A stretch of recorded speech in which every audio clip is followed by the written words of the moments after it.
그러면 첫 번째 종목은 한나송님께서 ENF 테크놀로지, 이것도 반도체 전공정 쪽이죠. 이것과 관련해서 올려주셨는데 최근에 역시 흐름이 좋습니다.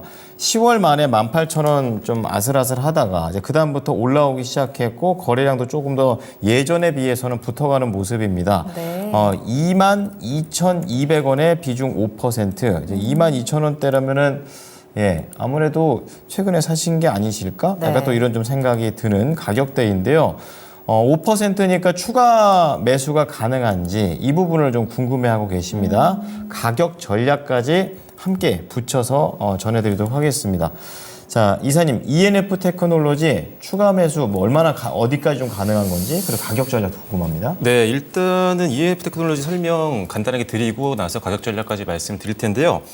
ENF 테크놀로지는 뭐 매수하신 분들은 당연히 아시겠지만 정밀 화학 제품 관련된 대표 기업이라고 보시면 됩니다. 흔히 우리가 알고 있는 반도체 대표 기업들, 그다음에 디스플레이 관련된 대표 기업들과 거래를 하고 있는데 삼성전자라든지 SK하이닉스도 거래하고 있고요. 삼성 디스플레이라든지 LG 디스플레이도 거래를 하고 있는 회사입니다. 크게 한 4가지 정도 사업부로 나눌 수가 있는데 첫 번째는 뭐 시그널이라든지 현상액, 시가액 이런 것들 들어보셨을 텐데 이런 프로세스 케미컬 쪽, 그다음에 우리가 알고 있는 포토레지스트용 원료 같은 것들, 이런 것들은 우리가 파인 케미컬이라고 하거든요. 그 이외에도 뭐 컬러 페이스트, 그다음에 CMP 장비 많이 들어보셨을 텐데 이 CMP용 이 슬러리도 만들고 있는 회사가 바로 이 회사라고 보시면 될 것 같습니다. 일단은 최근에 주가 흐름은 굉장히 좋은데 일단은 업황에 대한 개선 기대감이 굉장히 많습니다.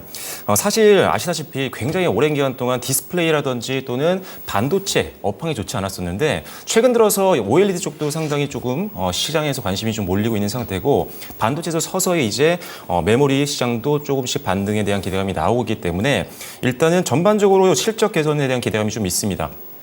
다만 경쟁업체라든지 타기업들 같은 경우는 실적이 좀 안 나오는 경우도 많이 있었는데 최근에 주가가 강하게 갔던 이유는 실적을 보시면 이해가 되실 겁니다.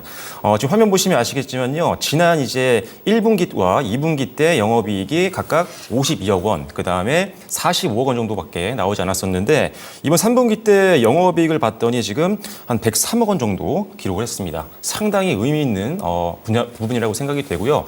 일단 실적이 확실하게 돌아서고 있는 모습들이 나오고 있기 때문에 전방 산업, 앞서 말씀드린 반도체와 디스플레이 쪽, 우리 예상대로 조금씩 이제 업황이 개선된다라고 한다면 지금보다 더 큰 수익도 우리가 바라볼 수가 있다는 겁니다. 그래서 실적에 대한 수익 기대감도 있지만요. 따라서 주가도 또 한번 실적과 함께 병행하면서 추가 상승도 한번 기대를 해볼 수 있을 것 같습니다.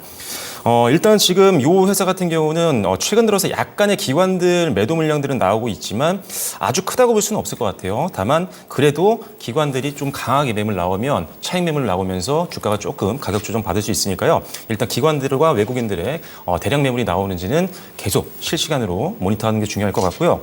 일단 지금은 상당히 좀 의미 있는 돌파가 나왔다고 생각합니다. 특히 오늘 같은 경우요. 왜냐하면 지금 화면상에 보이는 기간 동안에 사실 주요 1매물대가 바로 이 부분이거든요. 근데 이 부분은 어제 사실 윗골이 달면서 뚫지 못했습니다. 하지만 오늘 이 부분을 돌파를 했기 때문에 기존까지는 이 매물대가 저항선 역할을 했다면 이제는 지지선 역할을 해줄 수 있는 상황이 됐겠죠. 그리고 그 위에도 매물이 조금 있긴 하지만 그렇게 크진 않습니다. 지금 뚫고 올라가는 매물대보다는 좀 얇기 때문에 조금 더 추가 상승을 한번 기대해 보셔도 좋을 것 같습니다. 그래서 저는 상방 좀 열어놓으시고요. 한 26,000원 정도까지면 일단 1차 목표가 보시면 좋을 것 같고요. 그다음에 손절 라인은 뭐 길게 볼 필요는 없을 것 같아요. 여기서 지금 한 4, 5% 정도 밀리게 되면 제가 봤을 때는 기관 물량이 좀 많이 나올 것 같거든요. 그래서 차익 매물이기 때문에 회사가 안 좋은 건 아닙니다. 그렇다면 일단은 잠시 현금화 해놓으시고 수익 챙기셨다가 다시 또 조정받고 매력적인 가격 내려오면 또 한번 진입을 한번 고려해 보시면 되겠죠. 그래서 손절 라인은요 23,000원 정도로 짧게 잡아드리도록 하겠습니다. 네, 첫 번째 종목 ENF 테크놀로지 목표가 26,000원, 손절가 23,000원, 그리고 다시 한번 재도전도 가능한 종목이니까 참고해 주시기 바랍니다. 네.